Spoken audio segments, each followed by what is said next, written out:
Good morning students. My self Ashok Gupta. आज हम पढ़ने जा रहे हैं केमिकल रिएक्शंस एंड इक्वेशंस। तो हम केमिकल रिएक्शंस एंड इक्वेशन इस चैप्टर में केमिकल रिएक्शन क्या होती है इस पे डिस्कस करेंगे, रिएक्टेंट एंड प्रोडक्ट्स पे डिस्कस करेंगे, केमिकल रिएक्शंस के एग्जाम्पल के बारे में पढ़ेंगे और केमिकल रिएक्शंस की कुछ कैरेक्टरिस्टिक्स के बारे में भी पढ़ेंगे। तो स्टूडेंट्स अब हम स्टार्ट करते हैं केमिकल रिएक्शन की डेफिनेशन से।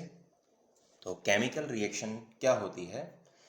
Chemical reactions are the chemical changes in which new substances are formed with new properties.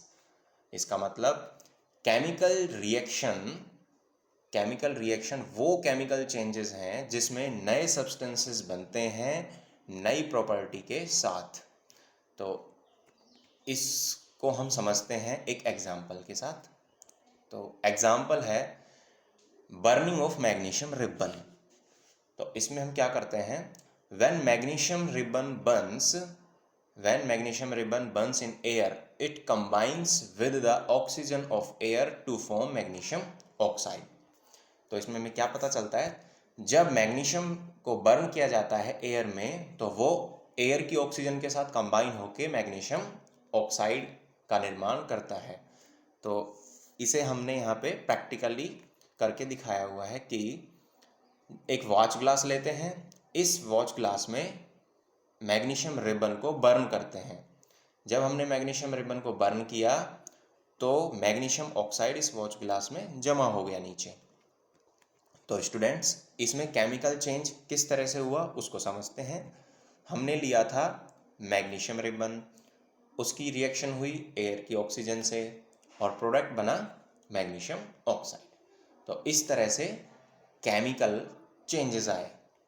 जैसा कि हमने पढ़ा था कि chemical reactions are the chemical changes in which new substances are form with new properties. तो हमने यहाँ पे कुछ केमिकल्स लिए थे जैसे कि मैग्नीशियम और ऑक्सीजन हो गया, और इनमें इनकी प्रॉपर्टीज़ में चेंज हुआ, इन्होंने आपस में रिएक्शन किया और एक नया प्रोडक्ट बना जिसकी प्रॉपर्टी बिल्कुल अलग है मैग्नीशियम और ऑक्सीजन से। यानी कि जो प्रोडक्ट बना है आपका, उस प्रोडक्ट की प्रॉपर्टी रिएक्टेंट से बिल्कुल अलग है, यानी कि मैग्नीशियम और ऑक्सीजन से बिल्कुल अलग है मैग्नीशियम ऑक्साइड की प्रॉपर्टी। तो इस तरह से हमें समझ में आया कि केमिकल रिएक्शन क्या होती है। अब केमिकल रिएक्शन की डेफिनेशन में हमने एक लाइन और लिखी है, chemical reactions are irreversible in nature. Chemical reactions होती हैं वो नेचर में इरिवर्सिबल होती है।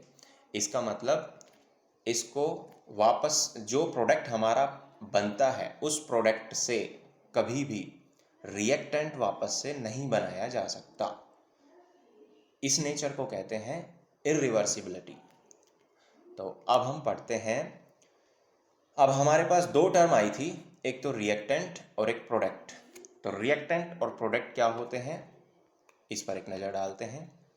तो रिएक्टेंट क्या होते हैं? The substances that take part in chemical reaction are called reactant.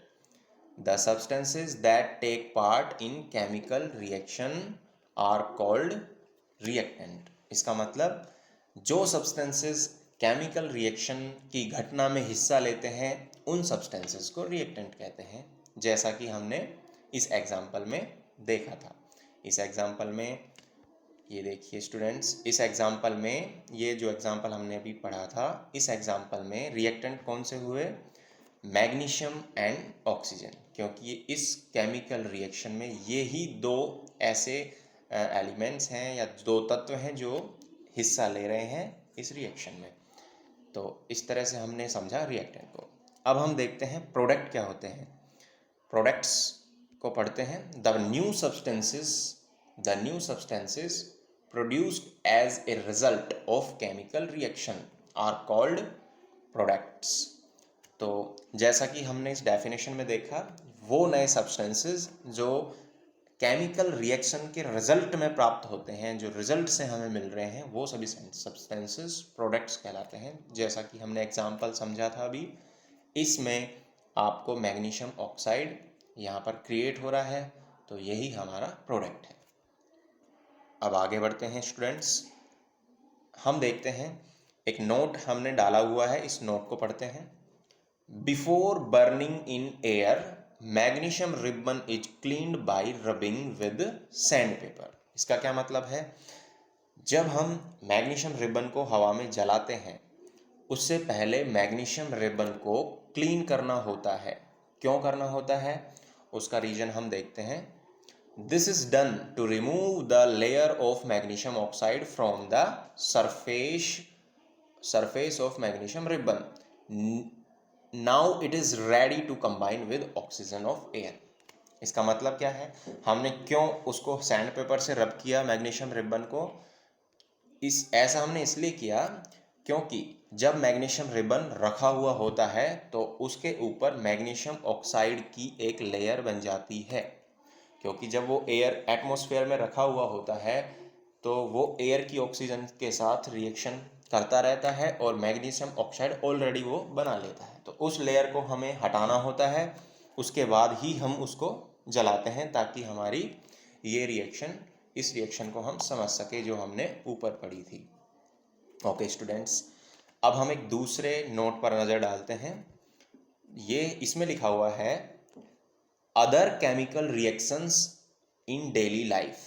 इसका मतलब हमारे पास बहुत सारी ऐसी केमिकल रिएक्शन हमें देखने को मिलती है डेली लाइफ में, तो उनके कुछ एग्जांपल्स हमने दिए हैं।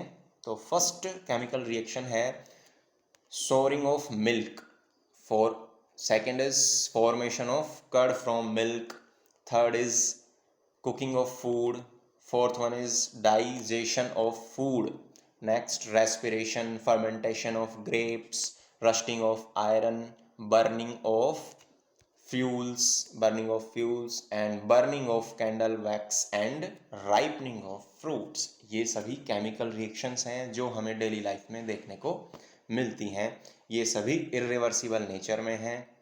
तो इसमें से हम एक या दो को समझने की कोशिश करते हैं कैसे हैं ये केमिकल रिएक्शन। तो इसमें सबसे पहला एग्जांपल है शोरिंग ऑफ मिल्क, दूध का खट्टा होना या कड़वा होना। अगर आप दूध को रख देते हैं 8 से 10 घंटे के लिए, जैसे कि समर सीजन में अगर आपने बाहर दूध को रखा हुआ है तो वो ऑटोमेटिकली उसका जो टेस्ट बदल जाएगा, वो ख़राब हो जाएगा। तो ऑटोमेटिकली केमिकल रिएक्शन उसमें होती रहती है, एटमॉस्फेयर से वो रिएक्शन करके कड़वा हो जाता है। इसी तरह से हम एक और देख लेते हैं formation of curd from milk, दूध से दही का बनना। ये भी एक केमिकल रिएक्शन है। इसमें जब हम दूध को जमा देते हैं तो वो नेक्स्ट डे हमें दही में कन्वर्ट हो जाता है। और ये ऐसी केमिकल रिएक्शंस हैं, जैसा कि हमने पढ़ा था कि केमिकल रिएक्शन की एक नेचर पढ़ी थी कि chemical reactions are irreversible in nature. तो ये कंडीशन भी हमें देखने को मिलती है इन सभी एग्जाम्पल्स में भी। कैसे? जब आपका दूध कड़वा हो जाता है या फिर दही बन जाता है दूध से, तो आप वापस से वो चीज़ें पुनः प्राप्त नहीं कर सकते जिनसे ये बना है। तो इस तरह से हमने समझा कि केमिकल रिएक्शंस नेचर में इरिवर्सिबल होती है। नेक्स्ट, अब हम चलते हैं, नेक्स्ट हमारा टॉपिक है कैरेक्टरिस्टिक्स ऑफ केमिकल रिएक्शंस। तो कैरेक्टरिस्टिक्स ऑफ केमिकल रिएक्शंस को हम नेक्स्ट क्लास में पढ़ेंगे। आज के लिए इतना ही। Okay, thanks.